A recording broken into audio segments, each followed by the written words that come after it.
राज्य में आज आरंभ होईछि आरआई अमीन परीक्षा और एसएसएससी द्वारा परिचालित एही परीक्षा पई व्यापक व्यवस्था करा जायछि।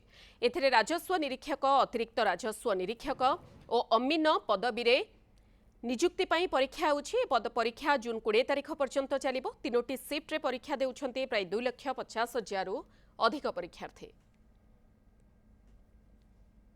आरआई एग्जाम दवा केते आशा अछि चाकरी पाइबा पे अच्छी तो 100 ରୁ 100% आशा। देखिए कौन हो लक उपर कथा प्रस्तुति तो जमती जहाँ गोटे एग्जाम करवा कथा सेमती करके आसी।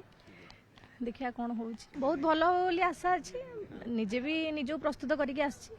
भगवान को छाड़देवा लक उपर छाड़देवा। देखिए कौन हो निज तरफ प्रस्तुति 100 ରୁ 100 अच्छी।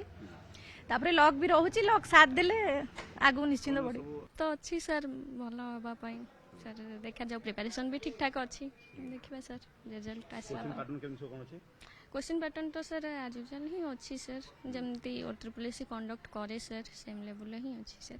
आशा तो अच्छी सर जिते बड़े नेक्स्ट फास्ट प्रिलिम्सटा तो रिकन्स्ट्रक्शन होता भी रिकंडक्ट है भी भल थिला सर। मैनेजमेंट सब ठीक ठाक थिला सर। लास्ट टाइम तो ठीक थिला। वर्तमान भी होप करू कि रिसेंट एग्जाम नेक्स्ट एग्जाम भी सठिक भाव में हो पार जहाँद्वारा कि पिला माने कौन प्रकार असुविधार सम्मुखीन होपेनि।